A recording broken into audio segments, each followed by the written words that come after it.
Welcome to The Passion Pod with your host, Chris Johnson. Thanks for joining us. Now sit back, relax, and enjoy the feature presentation. Season 5, Episode 6.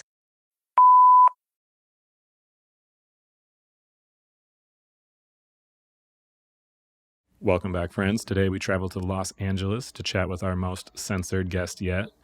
Some people play jack of all trades kind of role, but our guest today instead has put all of his time and energy focusing on mastering his craft and has done a pretty impressive job, to say the least.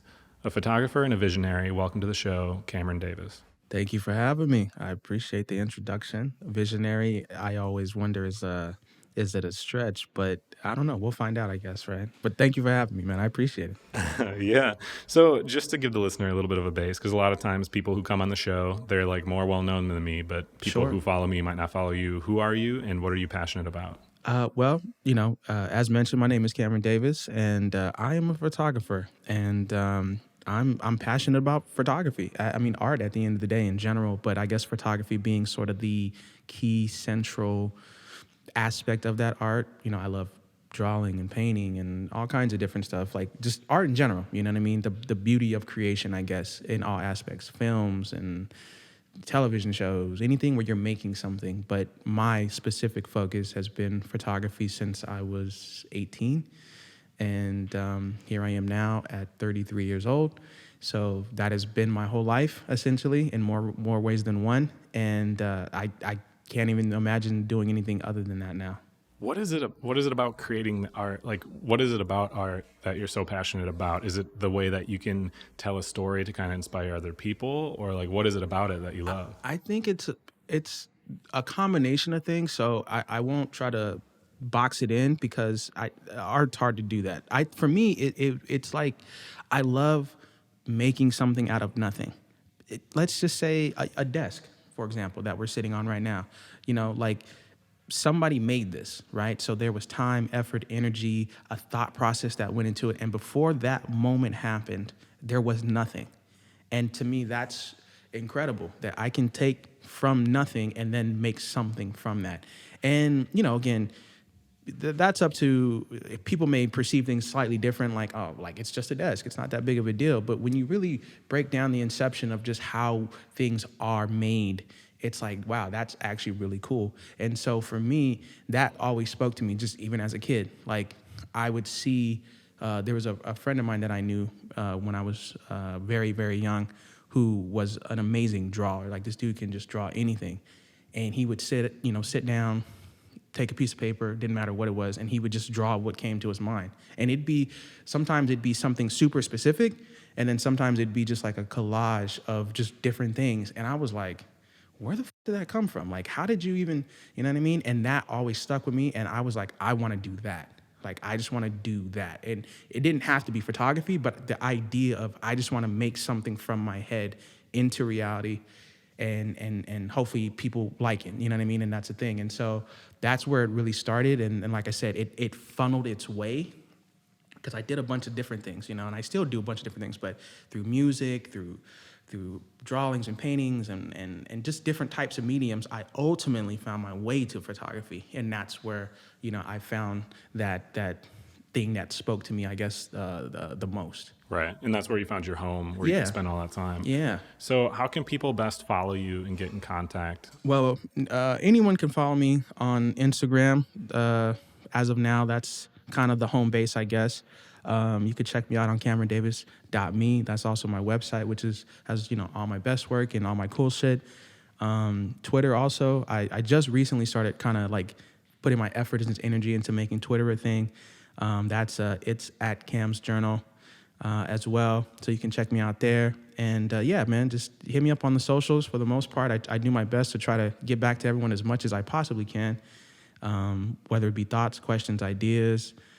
But also, hey, if you're gonna follow me, man, be prepared, because it's I speak my mind. I say a lot of shit sometimes that people don't agree with, and so it's not for everyone. But if you like cool art and you like my type of art, then give me a follow. It's that simple. Perfect. Instagram, it's also just Cam's Journal, Yeah, just correct? Cam's Journal. Cool. Yeah, at Cam's Journal, man. Check me out.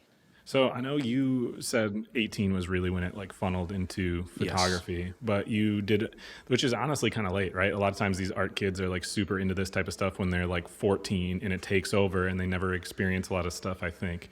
But which I'm sure it depends on person to person. Yeah. But like for me, I played a bunch of different sports and stuff Yeah. growing up before skateboarding just kind of like took handle. Yeah, What were some of the other things that you were really into growing up, and when did it like? I guess what caused the funnel?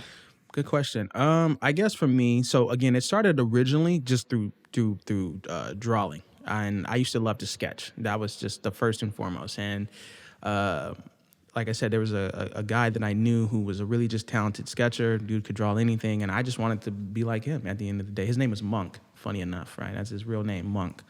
And this dude could just, man, he was just talented. Like, I don't know how to describe it. Like, he could look at anything and just be like, this person's face, I'm gonna draw them, and then it looked just like them, all just from a pencil. And so I was like, well, damn, that's cool, and I want to do that.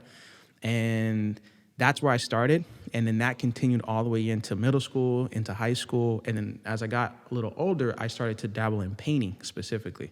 And painting was, I thought that was kind of sort of that's what I was going to end up doing, I guess, in some respects. I'm going to just be a famous painter. I don't even know what that even means. Like, how do you even make that a reality? I don't know. But I was like, I'm just going to be a famous painter. And what sort of kind of pushed me on that path even more, I guess, up until photography took over, was I was in there was a local city art competition. And I can't think of the name because unfortunately it's been a really long time. But we all had to draw something that, we thought was interesting and profound and all this other kind of stuff. And one of the things I drew, this was after the 9/11 attacks, and I drew New York before. So I had pictures of the original Twin Towers still in there. And it was basically just a painting of the New York skyline with the original towers in there. And I had them, I had them lit up how they were lit up, funny enough, like sort of afterwards. It's not funny, I should say, but just coincidentally, like how they were lit up when the towers disappeared. They had erected those massive lights to kind of indicate that those are there. I did the similar thing inside of the painting itself, and that painting ended up winning me first place. And so I was like, oh man, people really liked the art, and they thought I had something interesting to say, and I was like, okay, I guess I'm just gonna do this, and I stuck with it for a little while longer, and then it wasn't until I got to college, and then I had met this girl that I know who is the one that really kind of like introduced me to photography in a much deeper way, and just kind of opened that whole door. But yeah, I was always open to exploring different types of mediums. Like, it wasn't no one particular thing. I love music, so I played interest in, different instruments as I was growing up, and I thought maybe I'll be a famous, trumpeter like Miles Davis or Coltrane or something like that. You know what I mean? Like, I thought I was going to do that. So my passions kind of run deep in multiple ways, and there was definitely no, one specific thing, I guess, that really had hit me until photography came around. And then it was like, wow, like, man, I can take this moment, I can freeze it, it'll be mine forever. And that thought alone was like, okay, well then what else can I capture? What else can I freeze in time? What else can I make permanent? And that's the beauty of photography, is that I can make a moment permanent. And so once that thought really set in, it was like, all right, full steam ahead. Like, that's what we're doing. Yeah, photography is like a very, I don't know, it can do things that no other kind of art really can. And if you think about like how technology has advanced and allowed us to just do different things, like, can you imagine painters from 500 years ago if they knew that they could just take a color photo rather than make somebody sit there? I mean, it right, because that's, and to speak to that point, right, like, that's, I guess, in a lot of ways what the original photograph was, right? The original photograph was, some duke or king or queen or standing for hours while I painted them, and I captured their likeness exactly at that moment, exactly at that time. And yeah, fast forward hundreds of years later, we have technology now that is the size of, your fist, basically, that's like, boom, here you go. Here's that moment captured in time. It lives on forever type of deal. And yeah, that's amazing. And that speaks to, I think, one, funny enough, that speaks to how like people always want to say like, art isn't important or it's not really relevant. But I'm like, nah, that's not true, man. Because, for example, to your point, the idea of art in general has led to the innovation of how we use our cell phones today, what we capture, how we capture those things. So to me, like when people kind of have that sort of dismissive attitude towards art in general, I always find it funny because I'm like, well, what would you watch then, right? What would you talk about, right? Art is what we talk about every day. No one gives a fuck about. I hate to say this, but like I don't like using as an example. For example, I don't. If you're a doctor, right? Like I don't really care that you use some weird utensil thing or whatever to like. Oh, I used a stethomometer, whatever like I don't care. You know what I mean? But funny enough, the things that we always talk about, the things that we gravitate towards to, music, and this interesting ad we saw or something. All those things are just a form of art in some kind of way, and so it runs much deeper than we might think or even realize, or how much we're willing to give credit towards it too. You know what I mean? Because again, no one is ever going to say, "Oh man, being a photographer is more important than being a doctor." Of course not, but that doesn't mean that they don't contribute to society in a lot of ways, probably on an equal level. Yeah, well, and I think the thing is, right, is like everything's a spectrum everywhere. So you can't really put like a direct comparison on one to agree. another because like art, right? One individual artist could have affected millions of people and saved so many lives of people who found totally art agree. because of them that then didn't commit suicide or something. Totally agree. But that's what I'm saying is like it's such a huge spectrum that it's like we just can't discount its power because Right. it has so much, right? And that's where when I've mentioned visionary thing, Yes. you hate to just like say anyone's a visionary, but seriously so, of looking at like what art does for your mind, right? Yeah. And this is why I think it's important. This is what I end up finding in entrepreneurship is people want to put things into a box because they haven't seen anything else, So all they do is copy things that they've seen, and that's agree. it. And if all you're doing is copying what somebody else does, you're not a visionary. But what's beautiful about art is when you see something you've never seen, Yeah. right? Something that you're like, my brain didn't even consider this as a possibility. Yeah. If you can take that inward, whether it's for your business to figure out like how can I do something differently, or it's your own artwork or whatever, Right. that's where we see like things continue to grow. Yeah, which totally. is like the most powerful part of it. To No, me. totally. I would totally agree with that. I mean, at the end of the day, you want to, I guess it comes down to the idea of like you said, you can't do a direct comparison. And I think maybe that's why I get frustrated at the idea of that, because again, when you're being dismissive of it, it comes at the notion of like, oh, well, it should be compared to this. And I'm like, but it's not though. They're two very different things, and how they ultimately contribute to society are two very different things. That doesn't make one necessarily greater or lesser than the other. It just makes it different.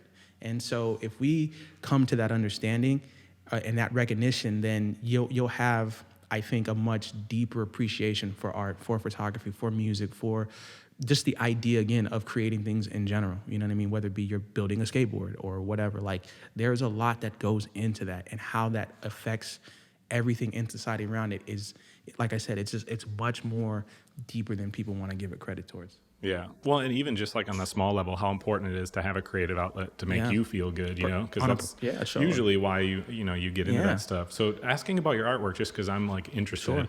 For one, where could I like view what any of your artwork looks like? I want to see it. So is there a place I can go and look? I would say you could go to you can check out CameronDavis.me, right? That's for one good spot. You can go to the Admiral Club, which is basically my work as well, but just sort of unfiltered how I intended it to be shot and be seen, which are all cool places.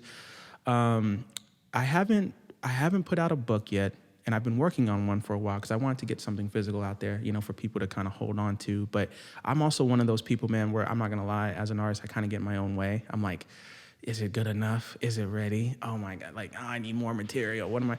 So I kind of, unfortunately, I haven't done that aspect yet. But if you want to just check out what I do, on a daily type of basis or whatever, then those are definitely some good places to start. I also make prints, which are cool. So, people are like, hey, I like your shit and I want even more of it. Then, hey, let me put it in my house. You know what I mean? So I have that as a thing as well, which has been really, really good. And yeah, so those are a few spots that I would say you can go ahead and give it a go. I've been featured in various magazines throughout Lifetime, so you can find stuff there if you're looking for like that like I said, that true physical nature. But in terms of me personally, one of these days I'm gonna finally put out a book. Everyone keeps writing me about it. Like, when are you gonna do it? When are you gonna do it? You have enough material. You shot forever. Just do it. Like, it'll be great. And I'm just like, will it though? Will it? I don't know. So hopefully we'll see how it goes. Isn't that like on a checklist? Like, I always look into what my world was, my limited view growing up, what I looked Sure. at. So I look at like skateboarders, and that's always how I compare things. Yeah. Where like their video parts they put out periodically through the years, that those are like their albums from their career. Yeah. Is that like something every photographer aspires to do? Is that like a huge check mark everyone wants to get as their own book? I wouldn't say a book per se, but the idea of something physical, I would say. At least the ones that I've known to really care about their art. Because, it reminds me of this. When I'm thinking about it, I'm going to kind of compare it. If you ever seen the movie Vicky, Cristina Barcelona, if you haven't seen it, there's a scene in particular where one of the main characters is explaining to the other main character, he's talking to her about his dad. And his dad is this like incredibly amazing poet, right? Like super just out of this world poet, but he never shares his work with the world at all, right? So he just makes all this beautiful stuff and he holds on to it. And they're talking about that, right? And she's like, well, why doesn't he ever want to share his stuff? You know what I mean? And he was like, the guy explaining about his father is like, he just feels like the world doesn't deserve his good work. You know what I mean? They don't appreciate it. And so with that being said, I say that to say this, which is for photography, a lot of the guys that I know personally and just my own personal experience, like, you just want people to appreciate the work the way that you appreciate it. And so the idea of creating something that is tangible, something that you can feel, something that you can touch, something that you can smell, all of those things lend to the hard work that you've put in on this particular image or these sets of images or whatever it is. And so like that's the amazing part about it. Like, when you walk into someone's house, have you ever been to someone's house and they just have like really cool artwork, it naturally lends itself to a great conversation. And I want to help facilitate that. Oh, you walk into someone's house and they're like, well, who shot that? Or where did that come from? Oh, that's Cameron Davis's work, or that's such and such's work. You know what I mean? And like, it just opens up a beautiful conversation that stems from that. And that's what I want. So it doesn't have to be a book. I just want people to be able to take the art with them, live with it, see it, feel it, touch it, smell it every day, know that it's really there. Because to me, you can only get so much, I guess the word would be like elation from, looking at it on a phone. Like, I looked at it on the phone, oh, that looked cool, all right, I moved on. But if I actually have something with me, right, whether it be, again, a photograph in my house, a book, something, then I'm going to naturally tend to kind of sort of appreciate it more, and that's what I want. Yeah. You know Well, what I I mean, the attention span through media is very different than something tangible in so. your hands. Yeah, You know what I mean? yeah, And yeah, it's totally. honestly a big part of why I do all my episodes of my show in person too, is I just genuinely enjoy the conversation. And recording it is because I think it's going to help other people too. Sure. But I just like the conversation. Yeah. But I would be way less motivated to do it if I wasn't having a personal conversation. If I was just trying to connect through, you know what I mean? Right. It gives a totally different value. Different and depth energy, to it. man. Yeah. It's a different energy, and that's what I'm really big on. Like, we don't really think about it, but something like, again, a print, for example, just seeing it and knowing it's there and you're looking at it, it just gives off a whole different kind of energy than if you were just looking at it on your phone or whatever, or some kind of digital aspect. And so that is something, like I said, that I would say most photographers probably strive for, that connection of feeling between you, your art, and the people who receive it. And that's really, really cool. Because, I know how I feel about the work and why I created it, why I think it's cool, why I think it's interesting, whatever. But I want to share that experience with other people, and hopefully they can see what I see and take in what I can take in. And to me, if you can get that moment, it makes everything worth it, man. It's like, oh, like, when someone buys a print from me and they're like, dude, look at this print, it's in my house. And I'm like, yes, like, this is the greatest feeling ever. Like, oh my God, like you see what I see. And that's amazing. Yeah. Well, and as an artist in general, whether it's consuming this or like people that come as an entrepreneur consuming the Right. goods that I sell, when you have a physical interaction like that, Yeah, you man. know, it means so much more It to you. does. It affects your feelings so much more than when you just all of a sudden see $5 come through somewhere or Yeah. whatever. Yeah. But when even if you made the same amount of money or even if you made Yeah. less, Great point. you Great know what I point. mean? Yeah, It yeah. affects you so much more in that Yeah, way. yeah, Well, it's different. Like you said, that $5 analogy is a great example. I get $5 digitally, but when someone hands me $5, there's just a certain difference of appreciation for sure. yeah, absolutely. So you did sell some artwork, right? Paintings and stuff. You won the one I contest. did. I've sold prints, I should say, like just throughout my career, I guess, in general. That particular painting, I didn't sell it, but it was part of the competition, and it's probably the only one of the last actual paintings that I ever made. And I gave it to my mother. Actually, I gave it to her. She framed it. It's in her house still. She has most of my work, like I'd say any of my publications, stuff like that, she has copies of that. And the thing that I really appreciate about that, especially more so now than ever, my mom never understood what I was doing, but she never got in my way either. And I think that's like super important. She was like, "Oh, you want to take pictures of what? And you want to do X, Y, and Z? Like, I thought you wanted to be a doctor." 'Cause I've always been like super book smart. So that was where she always thought where I was going to go. I was going to be a doctor. I was going to be a lawyer, something very typical like that. So then when all of a sudden I was like, I'm a photographer, it's like, well, what does that even mean? What does that look like? How do you make money? And all this other shit, you know what I mean? And so Right. she had typical questions I think any parent would ever have, but she never, like I said, tried to stop me or get in my way. And so as I got older and things started to make more sense and just life, changed,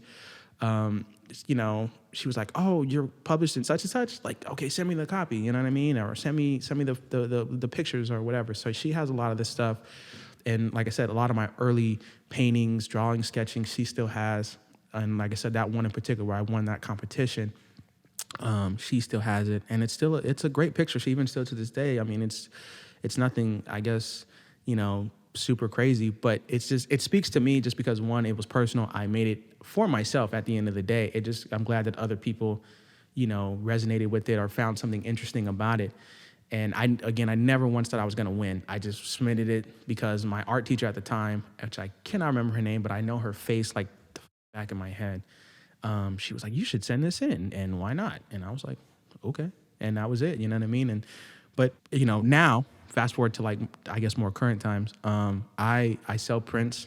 I've been selling prints throughout the years, and that was a very sort of cool moment, I guess, on how that came about. When I was living in New York, I started doing a lot of work at different hotels, and I ended up meeting a few hotel owners, and they were like, just, all right, for the guys that are listening and the people that are listening out there, if you ever meet certain rich people, right? Certain rich people hate the fact that other rich people have the same they have. This is a true story. All right, this is a little true story. So what I mean by that is that certain rich people are willing to spend money and give you maybe an opportunity to outdo their other rich friends. So, I'm a photographer, I'm an artist, I'm coming up and I'm making a name for myself in New York. I'm trying to, just pop up on the scene. And I meet a few hotel guys and they're like, "Hey, you know what? I want yours here in my hotel because I don't want this dude to have it." And that's how I started selling prints.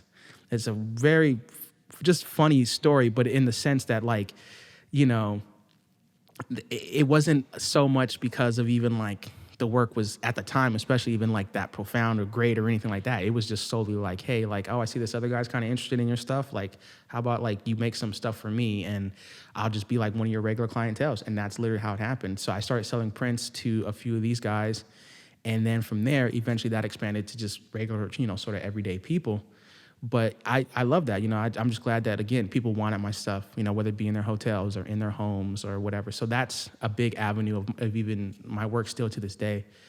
Recently, over the past, like, I want to say few months, I've started really digging heavy into it. Because what I've been trying to do is make like exclusive print sets.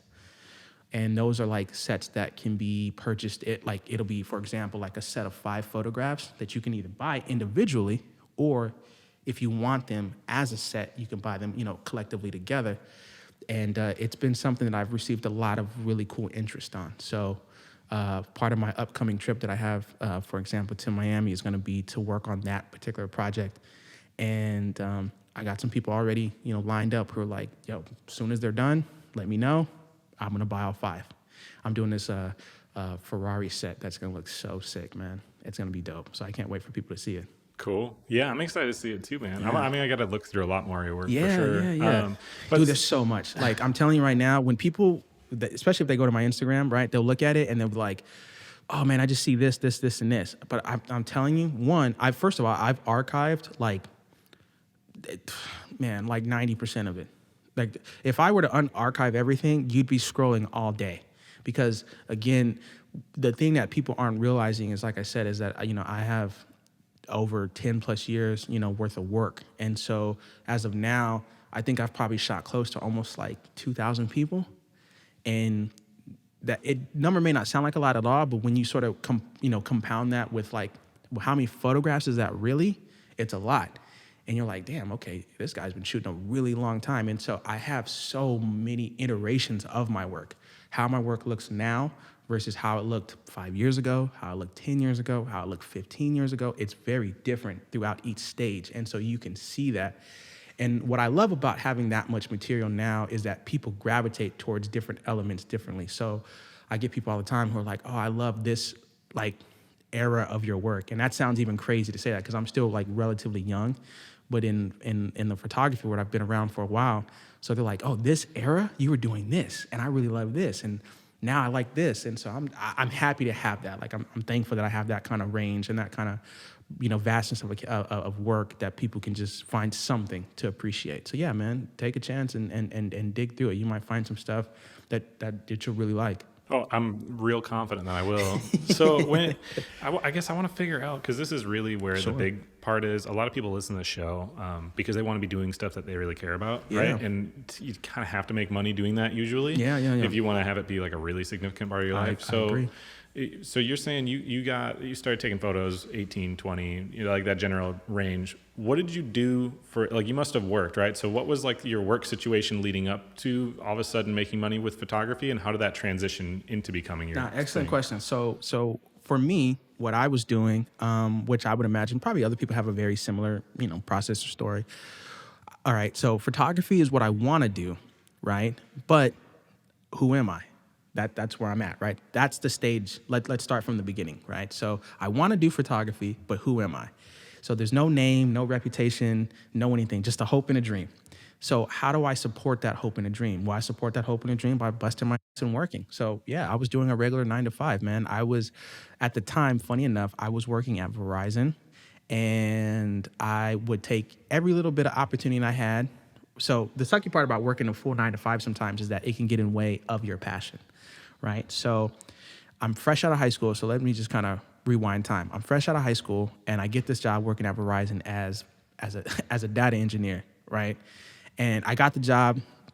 One, thankfully, I was smart enough to do the job, but also because a friend of mine was there who was like a few years older than me, and he had put in a good word, and he was like, yo, trust me, like, this guy can do it. You know what I mean? He's super smart. He can do this job. So I'm fresh out of high school making like $60,000. So I'm like, oh man, life's solid. But I wasn't happy. And that's a very key thing. I wasn't doing what I really wanted to do. I knew I loved photography. I knew that's what I wanted to do. But in the meantime, until I can get to a space where financially I could support myself and take care of my family and all those things, I was like, man, I got to bust my ass here at this job. So the cool thing about that, though, was that job, gave me the money I needed to buy my first camera. It gave me the money that I needed to go ahead and book, this particular model that maybe I was interested in and stuff like that. So, you got to use one thing to help finance and bring to life the other thing, essentially. You know what I mean? No one just starts from absolutely nothing unless you're incredibly lucky, I guess. But with that being said, I'm trying to figure out, man, how can I make money? But what I knew is that money will come, and this is what I would say to anyone, money will come once you perfect your craft, or at least you get close to it. And what I mean by that is that people think that, oh man, okay, I want to do this and therefore I should make money. And I'm like, but why? Like, why should I pay for your stuff? Why should I want, why should I be invested in Cameron at all? Who are you? So what I knew is that I knew that if I built my name and I built my reputation first, then everything else will follow. And so I came into it with the mindset of knowing that, hey, these first few years, and I think that's a reality that people have to like confront for themselves. But like I came into it with the reality knowing right off the bat, like I'm gonna be broke for a while. I'm okay with that because in the end, the payoff will be worth it. And you know, the analogy that I've always used is if someone came to you one day and said, hey, you know what, you have to go to prison for 10 years. And you're like, man, prison what? You go to prison for 10 years, but after you get out of prison, you can do whatever you want for the rest of your life. Most people think that is a great trade-off. Funny enough, when you break it down, you're like, man, 10 years is a lot, but you're saying the rest of my life, I can do whatever I want to do. I'll do it.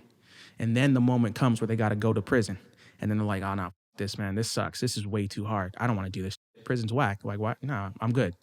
And that's where we differentiate, right? Because for me, I realized like I was willing to grind it out and I was willing to I was willing to fucking work 50 hours, 60 hours a week just to go shoot on a Saturday for 5 hours. You know what I mean? And that sucked, but I did what I had to do until the name and the reputation and the skill craft matched what it was worth. People will tell you ultimately what you're worth on their own. You don't have to go out and set a price, right? That's another thing people think like, oh, well, what should I do? How do I? People will eventually tell you because your work will speak for itself, right? And it got to that moment. So here I am, fast forwarding. I'm just busting my working, shooting whenever I can shoot, whether it be a random Wednesday or a Saturday or a Sunday or just whenever I can find the free time. But each time I shot, getting better and better and better while still working a regular, typical 9 to 5. And eventually one day someone comes to me and they're like, well, how much do you charge? And I never had that question even asked to me before. So I'm like, that's a good question. I don't know, but the fact that someone thought, okay, hey, this work is worth something. So there was a natural assumption on their part that, hey, this must be worth something. I just have to figure out what that is by asking him. So someone asked me, was like, oh, well, how much do you charge? And I was like, man, when I first started shooting, I was like $100, maybe $50, something like that. You know what I mean? And then eventually things continued to rise as I got better. But it was one of those things where just knowing that was a reality now made me realize, okay, if I do this, if I keep getting better, if I keep getting better and I keep getting better and I keep making a name for myself, then eventually this price will just keep going up. It's like a stock, right? The more you invest in yourself, in the company, it's going to rise. And so that's what I just kept doing. I just kept grinding, man. I kept shooting as much as I possibly could, every free chance I could get. And eventually people realized that my work was worth something. And then for me, I realized, okay, how am I monetizing this, right? So just to kind of, I guess, maybe answer that question even more directly, it was more so people were making me monetize my own work because they felt it was valuable, not so much the other way around, if that makes sense. Like people came to me with the expectation that my work was worth something. And so therefore I must be charging $1,000, $500, $2,000, whatever it was, right? And so as that continued to grow, on the flip side, you have people that are paying you for your work, whether that be on a personal level, commissions, whatever. And then on the flip side, you're also having to self-evaluate, well, what is my work worth now? And how do I continue to keep monetizing that? So what other opportunities can I seek?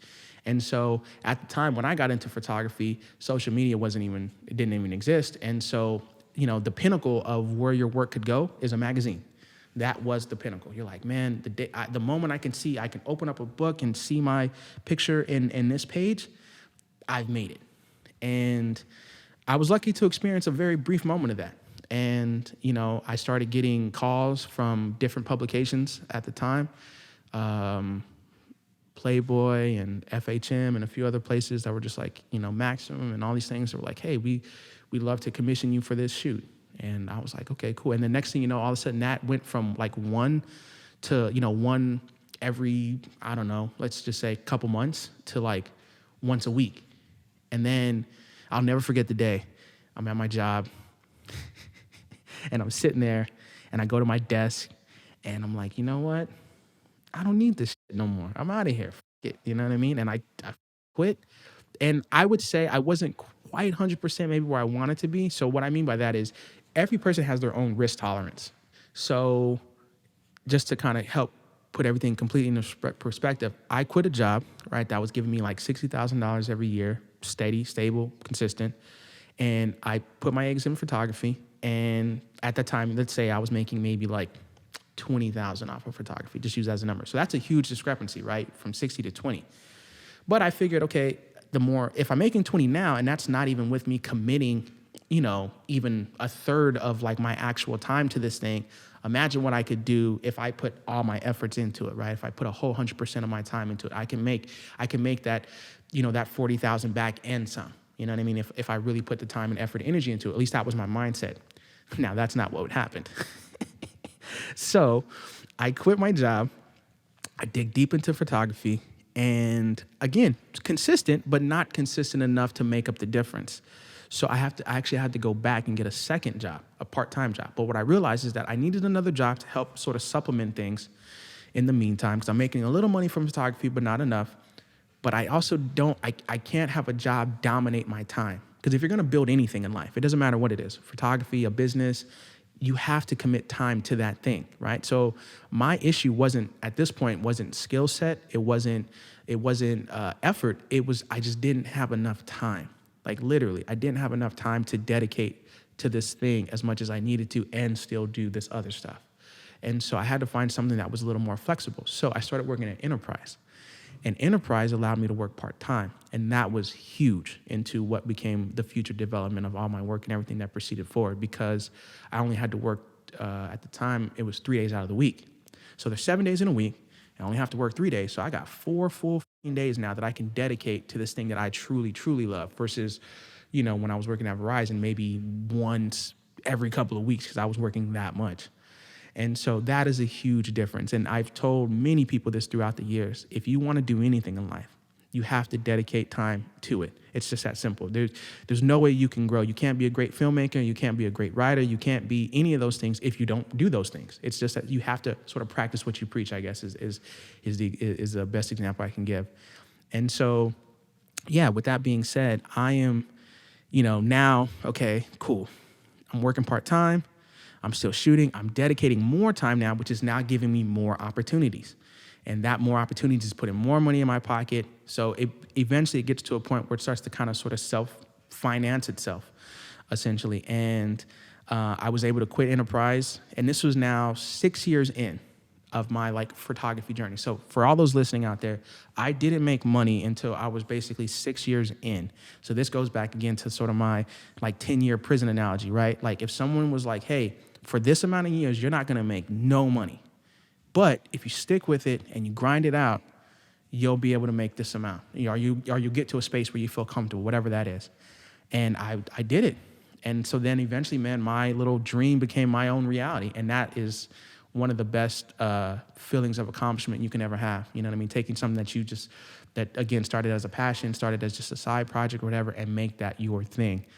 And, fast forward to today, as a photographer, as any business, you have to continue to find ways to innovate and adjust with the times to figure out how to continue to monetize. So let's bring this to current times, right? So with the current window or era that we're in, again, back when I started photography was the pinnacles were magazines, and art shows and things like that. So that era starts to disappear. The digital world takes over, and then it becomes, okay, well, where does my work go? And so when I was lost in that limbo, that's where the prints really became like a cornerstone for me, because at this point in time, thankfully now I had a reputation behind me, and I had a name behind me, so I can make those prints worth more. You know what I mean? So that saved me for many years until I sort of figured out what to do. So I'm lost in limbo thinking man, I'm making all this work, but I don't really know where it's supposed to go. And I had people who were like, well, I like this print. I'll buy it from you, blah, blah, blah. I'm charging X amount of dollars for it. People pay it. Again, keeping me afloat. And then fast forward to where we are, I guess, today. And with today, as a photographer, we all realize that there is,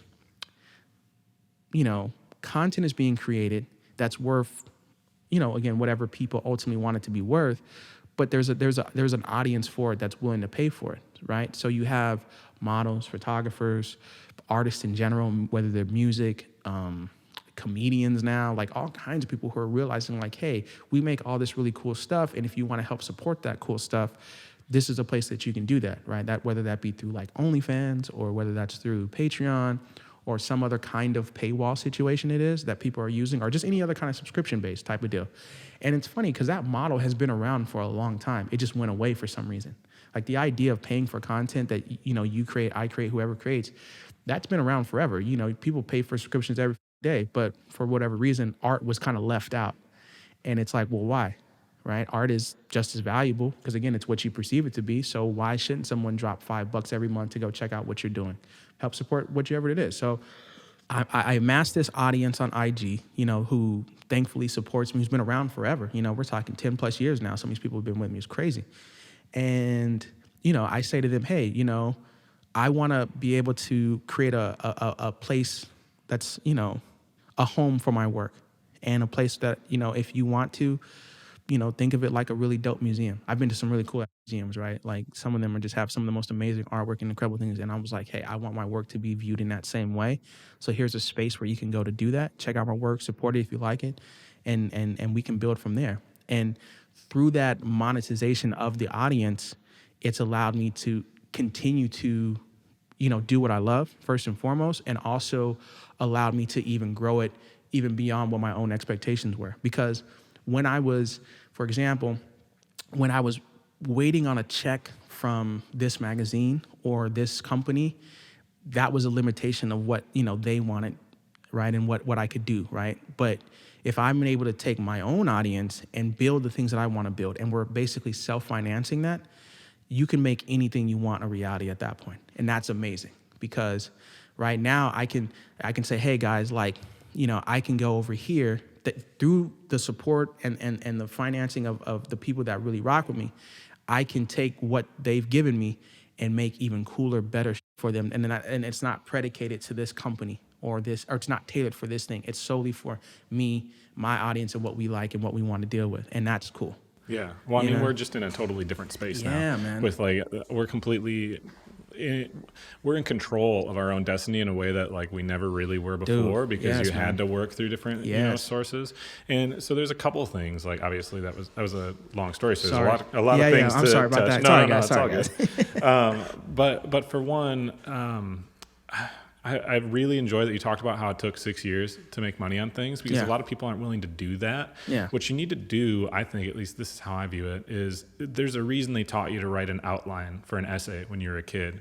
It's really important to be able to see that, because if you have a goal in mind, but you don't have a plan on how you're going to get there, if you can't see how you can get there, you're not going to get there, because you're just kind of wandering around aimlessly, you know? And if you write it out, you can come up with numbers like that and say, okay, realistically, I need to make this much money by this point to be here. You can just write all that up and go, oh, this is going to take me 5 years. Yeah, I agree. Do I want to do that or do I not? You know what I mean? It's like putting that whole thought process. I totally agree, man. And then coming to what things are worth, this is like, I think it's such a hard balance for people, because they don't want to like come across as cocky or whatever. Sure. But then again, you have people who don't have anything established that want to get paid. And I always have to explain to people, it's like when you're doing something, such as an art, you don't, people don't have to pay for it. They don't have to pay for it literally at all, because there's a million people out there doing it for free. So you don't have to pay for it.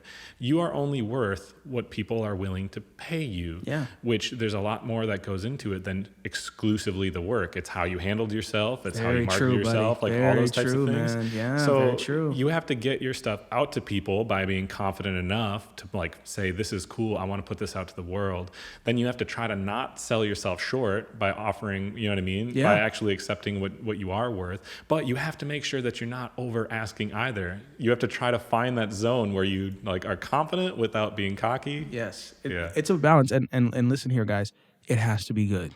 Okay, just remember that. It has to be good. And I say that to say this because, again, good is subjective, but what I mean by that is that you have to realize, like, hey, when I put, like, have confidence in your work, have confidence in what you're putting out there, have confidence in, as you said, not cockiness, but confidence in what you're creating, and know that someone somewhere may see value in this. And if you can come to that realization, it just lends so much to how people interpret your work. Because if you deem it valuable and you think it's worth something, then someone else is going to think it's worth something. But if you don't think your work is really good and you don't think it's really worth shit, then no one else is going to think that either.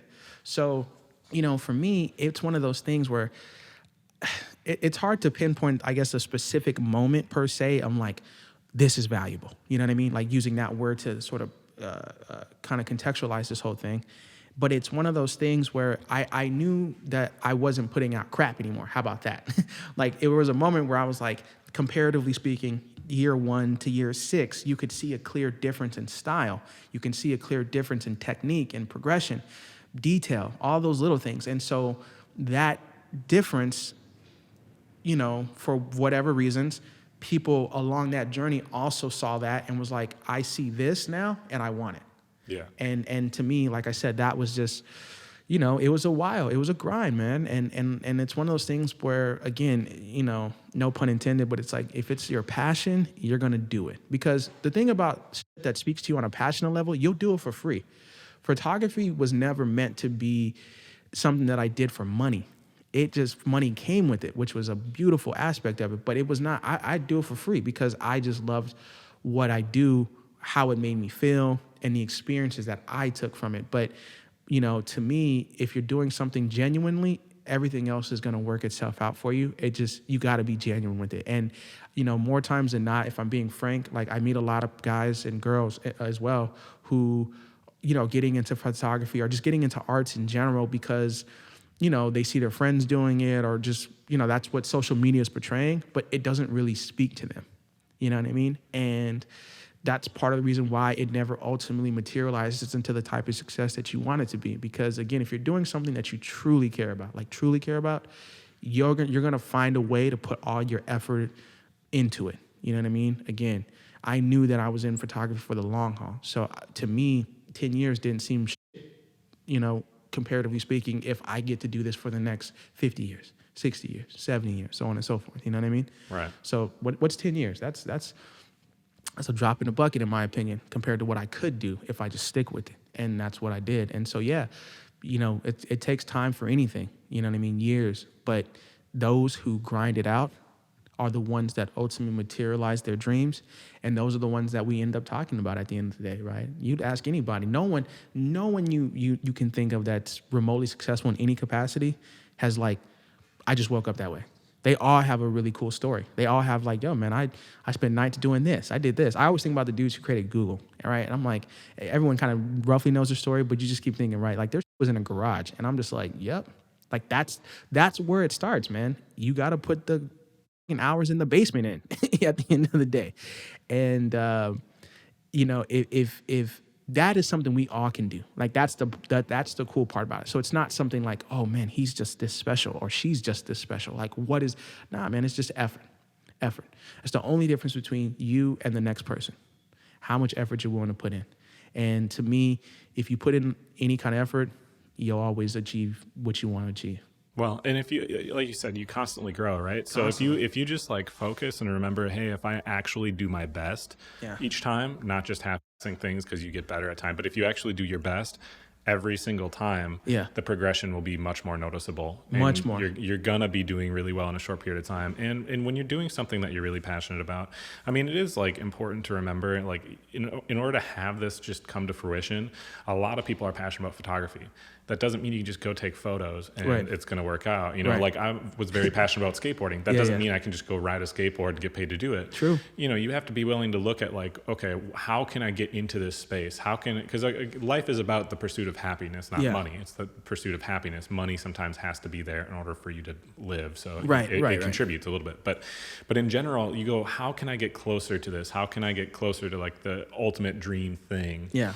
And so then maybe you take photos of just weddings for a while and you don't even care to do it. But it's closer to what you want to do. It's like extra step. So it's like you got to always be trying to get to that next step. And as you do it and you're putting out all this good stuff, you naturally get way better at it. Like over time, people are going to naturally enjoy the stuff you put out because you've been doing it. And then if you can make it through that 5-10 year, whatever that time frame is, and then you finally are at a point where you're like, hey, I'm now finally working the same amount as everybody else has for the last 10 years. Yeah. But I'm getting paid for it, Yeah. like decently. Yeah. You just know things are going up from there, and it's like really exciting, right? Yeah, no, it's a great feeling because again, for me, right, I was just trying to get back to where I was, right? Let's start there. I'm like, okay, I just need to make like this amount of money to take care of myself and my family. If I could just get to that number, doing what I love the most, oh man, this is amazing. Let alone exceeding that. You know what I mean? So the fact that, to your point, yeah, if you can get to a space where just things are good, and then from that good, it becomes great, you know, and then that great becomes the rest of your life. It's like, oh man, like I said, it makes those 5 years, 10 years, however long it was prior, feel irrelevant. You know what I mean? It's non-existent at that point because now you're in this moment and you're living out everything that you wanted to, and you're doing the thing that you know speaks to you the most. And so to your point, yeah, it's more than just having a great photograph, I guess, but it's one of those things where like, yeah, you know, speaking to photography specifically, just kind of pointing to some key specifics, like networking is super crucial and important, right? Like meeting people who can help you, you know, grow your work, introduce you to new audiences, all kinds of stuff. So for example, I remember one time I met this dude who, one of the early like sort of saving graces for me in photography as I was trying to continue to grow was locations, right? And even now to this day, I get that question, I'd say almost every day. Someone asked me like, yo man, how do you get good locations? How do you get good locations? How can you find a space?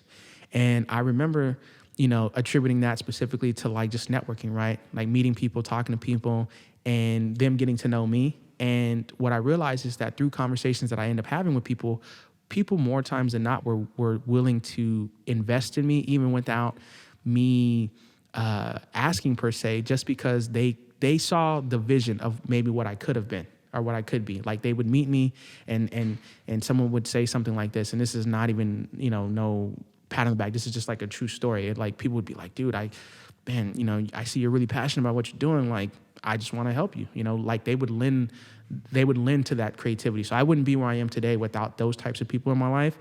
Like, you know, a guy that I met who, you know, was really cool, whatever, was like, yo, you can use my house to shoot. Like that's huge for someone like myself. Cause I'm like, dude, I don't have the money to pay for, you know, this space that costs, I don't know, $15,000 for the day. But someone was willing to lend it out to me for a few hours just to create something. And through that creation, I made these beautiful pictures that in turn, you know, led to some other stuff and so on and so forth. So it was a lot of moments like that. And I think that's like, I feel like that's important to speak to because people have the sort of, you know, fantastical belief that like everything just sort of works out. And what people don't realize is that to be successful in art, in my opinion, and this is again, just my opinion, there's a lot of goodwill that comes through. Like a lot of people have to be willing to say yes to you. It's like music, man. Like there's a lot of people, like everyone is trying to, you know, everyone's time is important and valuable. So for example, like a producer, you know, like, dude, you know, he's got kids and bills and family and he's trying to pay for it. So he may not have time to make a beat for you. But on the off chance that he does, and then the question is, what do you do with it? That's key. Because, okay, yeah, this guy, he just kind of gave me like one of his throwaway beats, right? But I took that and I killed it, and that led to a bunch of other stuff. So when those moments are being given to you, it's how you take advantage of them that's really key. Because, you know, again, to your point earlier, right? Yeah, I can make a good photograph, quote unquote. But if, you know, someone is presenting me an opportunity and I'm not capitalizing on that opportunity to its fullest ability, it doesn't matter. It won't materialize into anything. And so that's the part that people have to understand. You know what I mean? Like photography extends beyond just the photograph. Like I said, it's the networking, it's the marketing, it's how you present yourself. It's how how much you interpret the narrative of your work to people so they can understand what you're doing. Like there's a lot that goes into it. And so like anything in life, I would say it's not for everyone, obviously. But I can say that, you know, the people who really, who you know, these things really speak to, whether it be, again, photography, music, art, filmmaking, building a business, like you understand exactly what I'm saying. Like you understand that, hey, like it's not just I wake up, I take a picture. You know what I mean? There's a lot more that goes into it. And again, that manifestation of all those things is going to come to head. I am living proof of that. And there are other photographers out there that are as well. Again, the only difference, like I said earlier, is the fact that it was just an effort element. You know what I mean? Those people put in hours, months, years, whatever it was, and the other people didn't. And that is the thing that I've noticed personally, like has been the key contributor to like where I am today versus where I was, 6 years ago, 5 years ago, 10 years ago, and so forth. Yeah, you just want it's about that personal growth the whole Yeah, time man. because you as a person are worth however much. Well, it may be your skill in photography that is worth the money, but ultimately that's you as a person. Yes. That's part of that as collective. Yeah. So Exactly. when you look at like how can you continuously grow so that way you're just worth more money Yeah. and attention or whatever, like over the years, that's how you really put yourself in a good position. I want to know, so you have mentioned like Helmut Newton is for one, is like somebody as a big inspiration.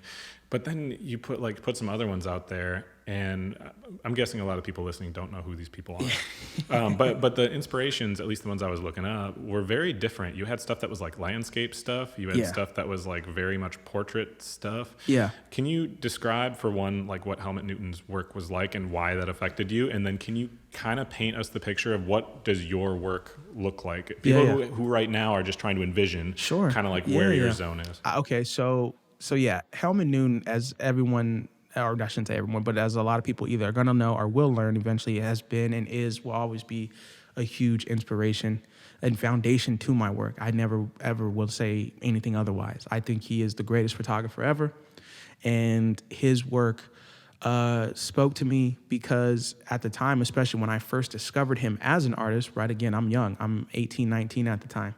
And I find out about this photographer named Helmut Newton, who, is probably one of, obviously for people who don't know the photography game, if you look him up, you'll find out, again, he's one of the most profound photographers ever. And what made him so interesting was at the time, especially, he was taking elements of like erotica and like BDSM and mixing that into fashion. And that was huge because, again, we kind of like an off-air conversation we had earlier, right? It was about like boxing things in, right? People naturally try to create categories for stuff. Oh, it looks like this, so therefore it should go in this category. It looks like this, it goes into that category. So then here comes someone who's like, well, what if I mix these categories? What does that look like? I don't know. Let's see. We mix these categories. Oh, well, how do we categorize it? What is this? I don't know what it is, but I know I kind of like it. You know what I mean? And so that's what he was doing. Like no one could say at the time, especially like, no one knew what he was doing. He knew what he was doing. But all you knew is that I kind of like this. I don't know, man. It's speaking to me. And so, fast forward to like, again, I get introduced to this photographer, via books and the internet and all this other stuff. And I'm just like, wow, like this is amazing. Like he took this concept here and this concept here and sort of blended them together and made this thing. And to me, I was like, that's something that I would love to do. You know what I mean? Just try to be him. I'm not gonna lie. You know what I mean? Like I said, he was a huge foundation of my work, and I took, many inspirations from him, trying to eventually figure out who I am. And so, for me, what I loved about his work was that I felt that he wasn't afraid of multiple things. Like he wasn't afraid, again, like I said, to mix ideas. He wasn't afraid to create a wow and a shock factor to you to a certain extent. He wasn't afraid to make your mind kind of ponder and wonder, like, how did we get here?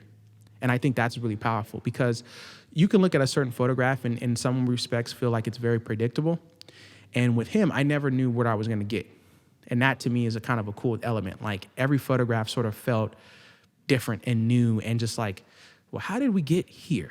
And that to me, as long as that question exists, that was always going to be like the thing. Like, oh man, like how did you even come up with that? Like, why that? You know what I mean? And so that was something that I tried to take as much as I could anyways into my own work.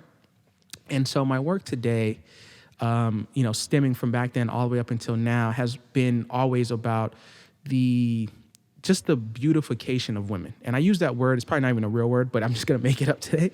But the beautification of women to me is one of those things, I guess, that guys like Helmut Newton, guys like even Hugh Hefner, for example, I think are just incredibly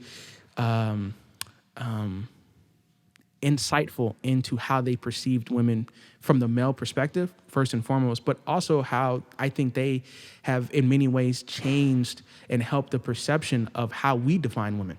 So what I mean by that is, before people like Hugh Hefner came along, right? You only saw women as the housewife. That's all she was, right? She's just a housewife. She's just meant to be the Betty Crocker of the world and make pancakes, and that's it.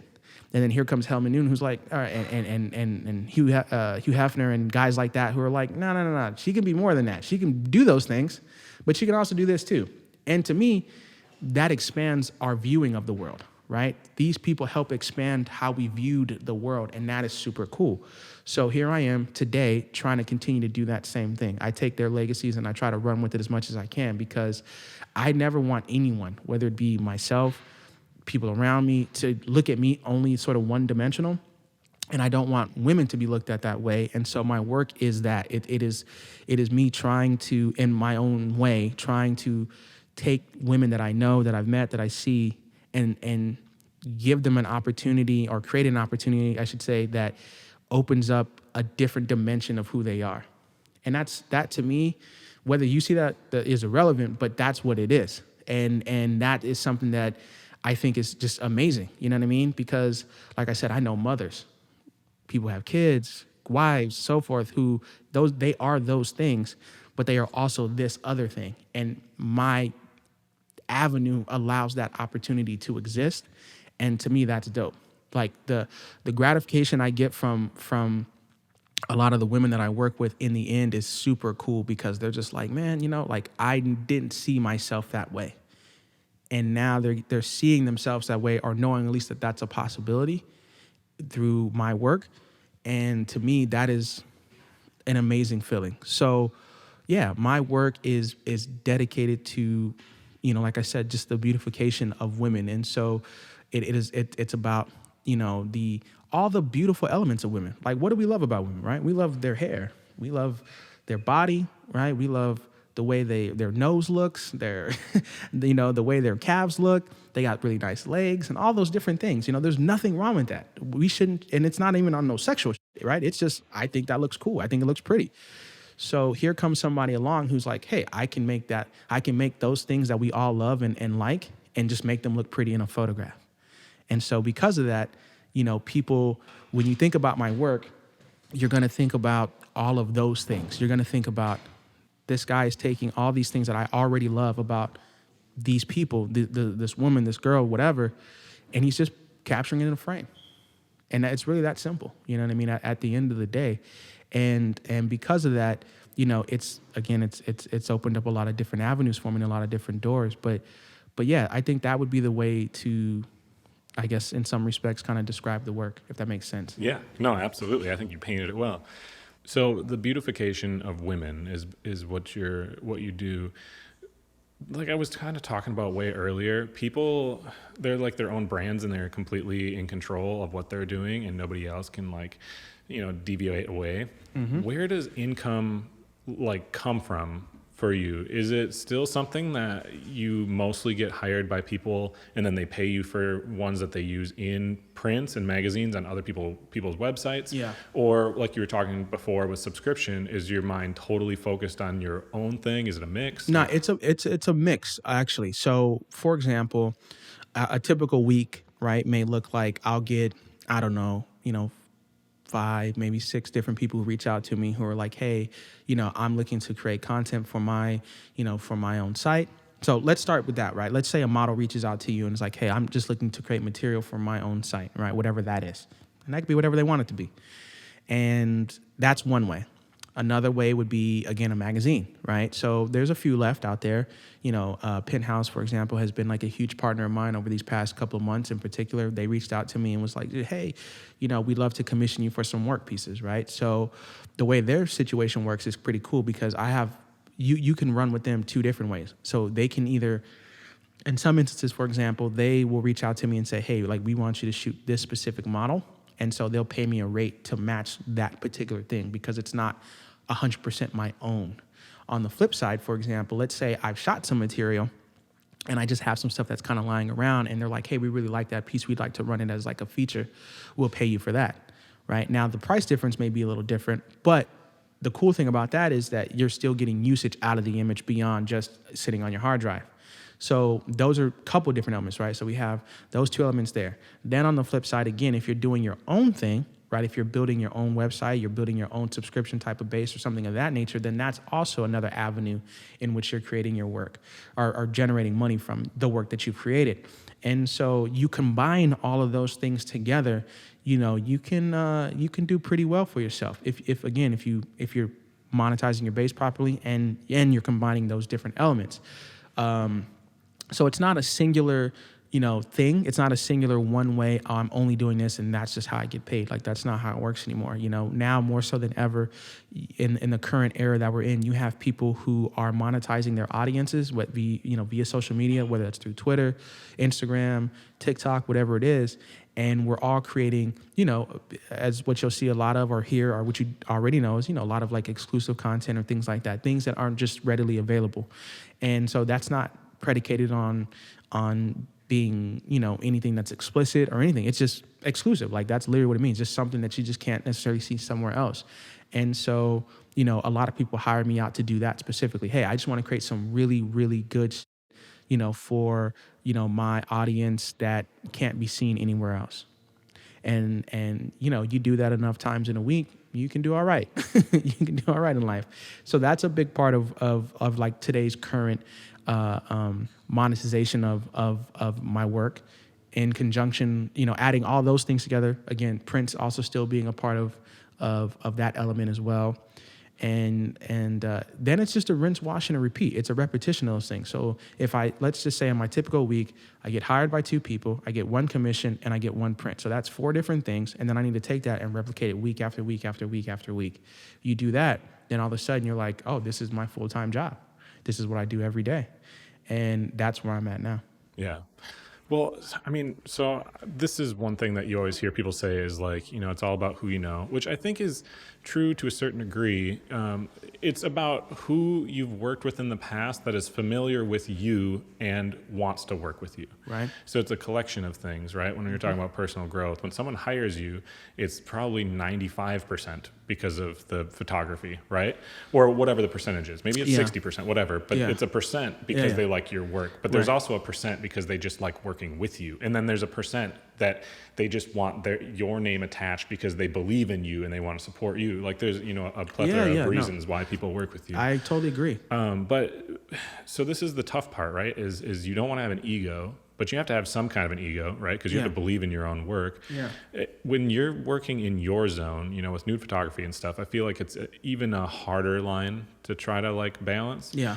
How important has building relationships and having your ego in the right space, like how important has that been to your career? And this is something a lot of people struggle with. Because you've done it really well, I'd love to know, do you have any like do's or don'ts, just simple stuff that you can give advice to people? Well, I would say this. This kind of cover it from front to back. Speaking to the first part, I guess, I don't think you have to have an ego, because I don't think I have an ego personally. I think I have confidence, but that came from years of experience now. When I first started, like everybody, I was just trying to figure out who I am, and I hope this is good, you know what I mean? But as I got better and I understood that I got better, that just gave me confidence. It didn't make me egotistical. And I think that's a very huge difference. And I think, to me, I've met photographers that I really admired, like guys that I really respect and admire, people who inspired me that I met, and they had an ego, and I was really disappointed. Because, see, the thing about me that I realized about myself, and this isn't about me, but it helps hopefully provide context to what I'm saying. I grew up super poor. So photography was my way to escape. And so I have a huge appreciation for photography because it helped me change my life circumstances.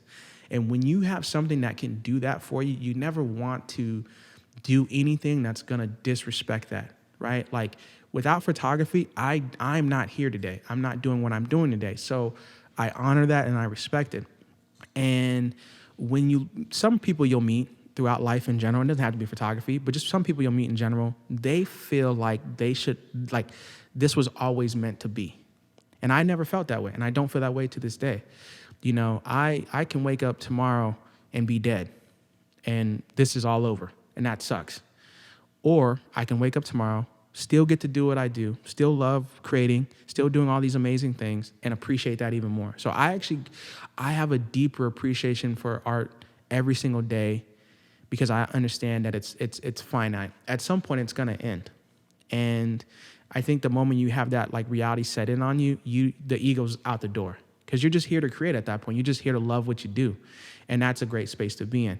And so I don't, like I said, ego doesn't get you anywhere in life. It just makes you an asshole at the end of the day. Right. You know what I mean? The people that are cool and successful and the people that are interesting are people that, pass along their knowledge, their wisdom, their thoughts, their ideas to you, help you grow, help continue to grow the art form itself in one way or another. Here's a really good example, right? So I don't know if you know anything about Marvel and Martin Scorsese and their little beef, right? This is a very side story, but it's very interesting. So Martin Scorsese hates Marvel, right? He comes out and he's like, that's not movies, right? It's not cinema. That's what literally like verbatim, more or less what he said, right? And now, mind you, Marvel is huge, right? People love superheroes. People love their movies. They're selling out like crazy. So this is the part that bothers me, right? People think Martin Scorsese is a great filmmaker, and I think he is too. But instead of him trying to maybe help either see the other side or maybe find some middle ground, he's doing the old man thing, which is get off my lawn, you're not good enough type of deal, right? And that's all ego. That's my point of this. It's all ego, right? He felt like what he's doing was so great, so amazing, so this, that he can't even see the other stuff. And to me, that's such a waste, because imagine what someone like Martin Scorsese could probably lend to the Marvel world, right? His mind and their creative ability, their financial ability could maybe make something amazing, but we'll never know because his ego, is saying, f you guys. Right. For what? Having an ego doesn't solve anything. It doesn't help anything. It just gets in the way of creating amazing things. You look at music artists. There's another one, right? You think about bands, you think about old, R&B groups, whatever, who came together, had a love for something, and then what happened? The lead singer was like, you guys, I can do this without you. And it just, you know what I mean? And it just ruined the moment. You're like, this was so amazing. So with that being said, I would say this to anybody. Check your ego, because one, there's always going to be somebody out there better than you, working harder than you, hustling more than you, doing whatever. That, again, an ego doesn't get you anywhere. But what I can say is that keep yourself humble, because through that humbleness, you're going to always have gratitude. And that gratitude is, in my opinion, going to lend to your ability to keep a deep appreciation for what it is you're actually doing in the first place, right? I'm not here to stroke my ego. I'm here to make something beautiful. And that's it. You know what I mean? So that's that part. Now, to the other part, I believe you asked me, which was like sort of the do's and don'ts, I guess. The do's and don'ts, I guess. So the do's are be consistent, work hard, typical stuff, right? Work hard, like put an actual real effort into what you're doing. Like I said, more times than not, people are okay with putting out mediocrity because either one, they're constantly, and I'm not gonna lie, this is where like one of the areas of social media that I don't like. Social media has created a sense of validation where I think it's not always warranted. And I say that to say this because when I got into photography, again, social media wasn't a thing. So how I had to generate interest in my work had to be 100% genuine, meaning that if people didn't like it, I'll never forget. I went to this one agency called C Management, right? I'm bringing my portfolio in. This is a true story. I bring my portfolio in and I'm thinking my shit's good, right? I'm like, okay, I think I'm good. I bring it into them. This lady, she looks at my book. It's one of the agents. She looks at my book and she's like, yeah, no, this isn't good enough. And she's flat out just said that. Like, she's like, it's not good enough. And I was like, damn, okay. Like, I'm thinking like she might like low key try to like ease me into like just you saying you suck. But she was just like, nah, it's not good enough. And, try again type of deal. Like, that's literally how the conversation ended. And I was like, all right, that sucked. But I took that moment and realized like, okay, well, then I just got to work harder. But I say that to say this is because, again, with social media now, I could just put out anything. Somebody's going to like it. And then therefore that's a sense of validation. But is it really good? And so after bringing it back to the story, when she told me that and I looked at my portfolio and I compared my work to the people that I aspired to be, it wasn't good enough. It wasn't. And I had that conversation with myself. I was like, if I want to be on the same caliber of these people, I have to try to find a way to either bridge that gap, whether that be, in this case, let's using, keeping it to the photography terms, whether that's, do I need to buy more lights? Do I need a better camera? Do I need whatever, right? So, speaking to the do's, make sure you're putting your best foot forward always. I would also say, keep your professionalism. And that's not to say that we don't make mistakes, and that's not to say that we don't live and we learn. But at the end of the day, one of the things that has led to me being where I'm at today has been, again, the respect and the professionalism that I have for the artwork that I'm creating. You know what I mean? I don't try to take advantage of any situation that I'm in because I understand that this could all end, tomorrow. And with that being said, I want to make sure that every single day I'm honoring the work that I'm creating and honoring the space that I'm in. And so, yeah, professionalism, what does that mean? That means being on time. That means making sure that everything is in order to make sure that you can shoot whatever it is you're trying to shoot. So, for example, I need to be here at this time, the model needs to be here at this time, like stay on top of those things. It's little stuff like that makes a big difference. So here's a really good example, like why I'm super anal about time, for example, right? Because when I'm looking at a space, I'll see a space and I'm like, oh man, the light looks really good right now at this time. I look at my clock and the clock says 10:30. And then I look down at my clock again and now it's 11:30 and the light doesn't look the same, right? And I'm like, well, okay, that sucks, right? That changes things. So I know from 10:30 to 11:30, this is like a good window to shoot in. So I need to make sure I'm ready to go at that time. And you'll be surprised more times than not, whether it be photographers or models, whoever, people late, people not understanding that there's a reason why I chose this time, because it's the best time. And so professionalism means staying on top of those things, right? Like, for example, when I'm booking a shoot or I have a shoot that's booked, I make sure, I'm like, yo, I stress to every model I work with, I need you to be here at this time because this time is going to lend us to the best work possible. If I shoot at 11:30, can it still be okay? Sure. It's not going to be the best though. And I always make sure I emphasize that. Do you want good work or do you want the best work? Oh, I want the best work. Okay, if you want the best work, then make sure you're at 10:30. Right.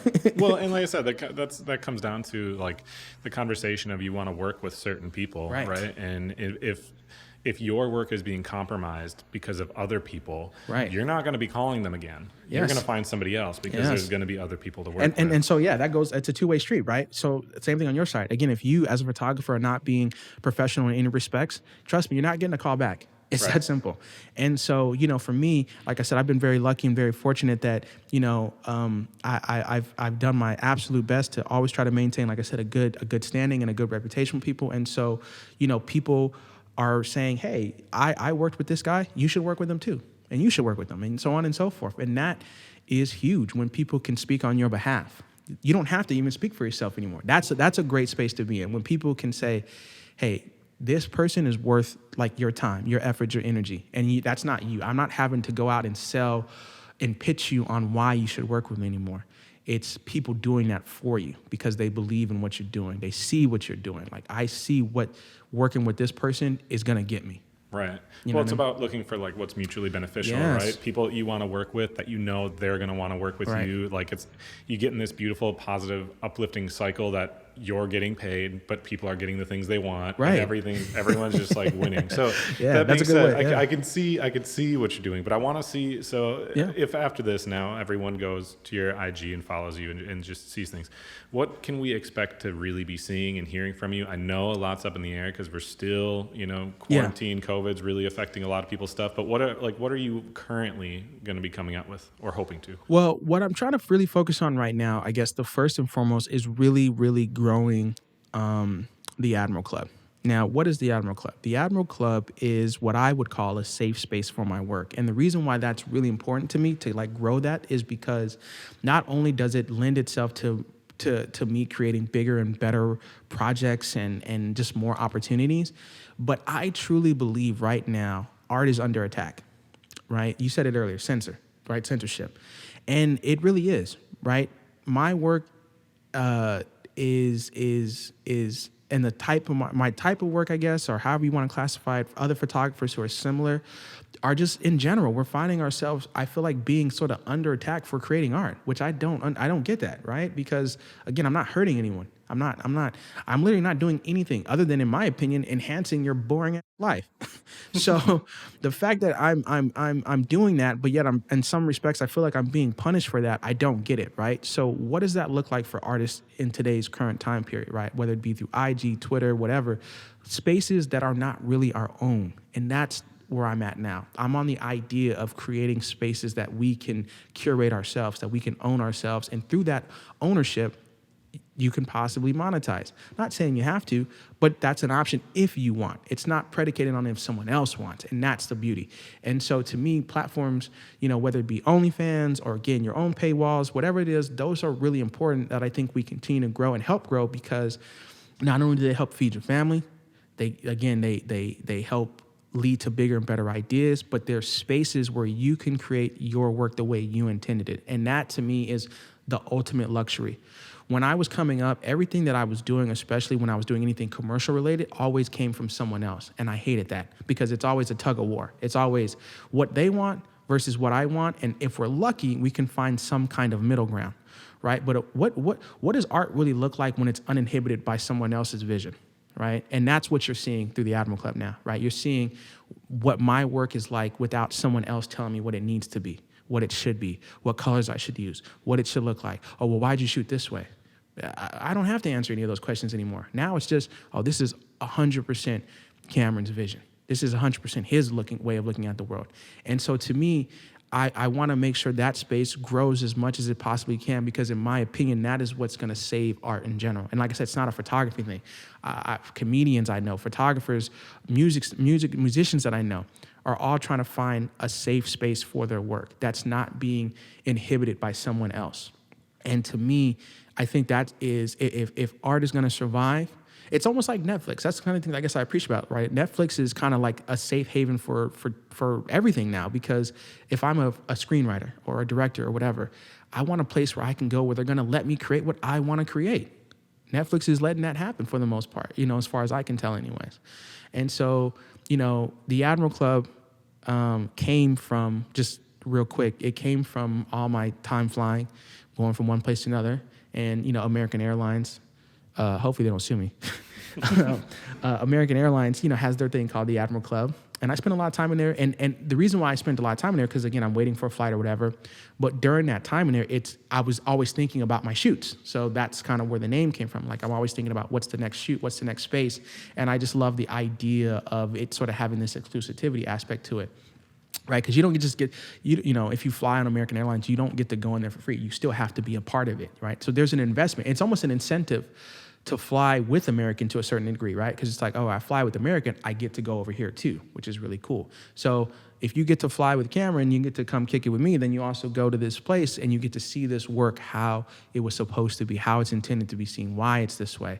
And to me, that is super powerful. So that's my main focus. That's a big focus, I should say, of what I've been trying to do this year in particular. I also want to try to continue to figure out what I want to do with prints. I would love to do another show. I did one way back in the day, like back in 2013, and I haven't done a show since then, in terms of an art show, I should say. And I would love to do one again. Again, trying to figure out the themes. I'm in a great space now, thankfully, where I don't have to just put out work because I need money. And that's a huge difference. And a lot of photographers, especially when you're first getting started, you're just doing things because you need money. And when you need money, it's like, well, I'm putting this out here, but it's probably not what I really want, or it's not really my best work, but I need money. And that's just what it is. But when you're in a space where thankfully that doesn't rule every aspect of what you're doing, it allows you to be much more methodical and mindful and thoughtful of what you're putting out to the world. Because I'm at the space now, especially where I want to put out the best work I can possibly put out. And so, because I'm not desperate for a dollar, I can make sure that whatever I put out, whatever you're going to see, whether it be an art show, whether it be a book, whether it be anything, you're always going to be like, oh, I know this was the best of Cameron. This was the best of his work. You know what I mean? Because I know he wasn't being pressured for some outside thing. And that's huge. And that's how you're always going to get the best out of art, in my opinion. You know what I mean? And so yeah, that's where I'm at right now. That's what I'm looking forward to. I let things kind of just develop organically. So other things may pop up and arise. I'm very, what's the word? Like, go with the flow type. So like, I say that today, and then next week I'll be like, okay, I'm dropping my book. Are you guys ready? Like I could do that. You know what I mean? I can kind of go all over the place with it, but you know, I'm very thankful for the most part. I try to be very communicative with the audience at large. So again, if you follow me on any of the social media platforms, or just you know, whatever way you find me and connect with me, you know, I tend to stay pretty active and communicative with what I'm doing and things that I got going on, and because again, I want to share my art with everybody. It's not, I don't make it just for me anymore. You know, it comes from me, meaning that like I don't let anyone's opinion influence what I do, but I want to share it with everyone. I want as many people to see it and appreciate it as much as possible. No, absolutely. And I think that's the best way to do it. I love how, you know, we talked about it off mic about like being your own separate museum that's dedicated. I love that, like that idea of like, this is my sacred space to do whatever I want. And it doesn't have to fit the dimensions that Instagram allows. It doesn't have to fit the guidelines. Dude, you can just anything, man. What you want to do. So I like to ask this at the end of every episode, because this is like my favorite part about it. Sure. I think when you do, you know, unique career paths, such as like photography or like, you know, any creative entrepreneur, the people that I talk to in general, I think people have a lot of really unique experiences happen to them. Yeah. Because like you're in really strange spots. Right. So can you think of a unique experience, a specific one, something that happened to you that you're really grateful for, but it wouldn't have happened if you just kept working at Verizon? Yeah, I would say I had like a pretty life-changing experience down in Mexico, in Tulum, for example. I know it's like super cheesy and mad people are there now, but I was there before it was cool, everybody. But yeah, no, I had a really just amazing life-changing experience down there through photography. You know, I was down there on a project, and through that project, I got to just meet and connect with some just incredible people who have become amazing friends, and I love these people now. And it wouldn't have happened if I was working at Verizon. It's just that simple. Like, you know, photography, the thing that I love the most about photography, and in terms of my particular story, is that it allowed me to travel the world. And when I tell you that I grew up poor and I thought that I was never going to see anything outside of my neighborhood, so to imagine that, right? I'm only going to, for all I know, these four walls is all I'm ever going to see. And then here comes something along that takes me from these four walls to all around the world. Man, what do you say to that? Like, there's never enough gratitude I can give to photography and art in general, because again, it's enriched my life in so many ways. So that particular thing comes to mind recently because, again, it was relatively recent, and I'm sitting there and I'm down in Mexico and I'm like, man, I'm here. Like, this is sick. Like, I'm in a different country working with these amazing people, shooting this cool stuff. What else can I say? Like, I didn't need money. I needed that experience. The money, I don't need any money. I just needed that experience, because everything else will come from that. But like, man, am I getting that if I work at Verizon? Hell no, man. I'm stuck at a desk. Thank you for calling Verizon Wireless. I see your bill is really, like, come on, man. That's terrible. Like, I couldn't do it. Right. Oh my God. And no shade to anyone who does. Like, I love these people, and as somebody who, my very first job was working at Wendy's. I was 16, and that was my first job. And I actually really loved it, funny enough, because one, I'm 16, let's just be frank. Like, I'm 16 years old. I'm working with like all these little cute girls, right? So I'm thinking like, oh man, this is the life. Like, I'm making fries, thinking like, this is it. I'm just happy to be making money. You know what I mean? And I'm a sophomore, and I buy my first car. You know, it's an old beater, but I bought it for $500 off of the money that I worked for. You know what I mean? So like, I went from that to where I am now, and I couldn't think of a more just 180, I guess, from like where I started to where I'm at now. And all of those things come from photography, come from art, come from the dedication to what I do. And so that is a moment that will all, like this last trip to Tulum, and again, the people that I got to meet there will always stick with me forever. And I had, like I said, one of the best times I've ever had, meeting new people that I didn't know, just everything. You know what I mean? It was an incredible all the way through and through. And I hope to continue to replicate that high, I guess, like as much as possible going forward. And yeah, that's where I'll leave it. At the end of the day, just stick to your passion, guys. Like, stick to what speaks to you. I promise you, if you I really say this, it's cheesy as shit, but I promise you, if you stick to what it is you really want to do, it'll come to you. And again, it's easier said than done, but I can tell you right now, like I said, I'm a living example of that. Like, I took what was just dreams and thoughts, and I made that my life. And that is, there's nothing greater than that, in my opinion. Thank you for joining us for this episode of The Passion Pod. We hope you enjoyed it as much as we did. We'll see you soon.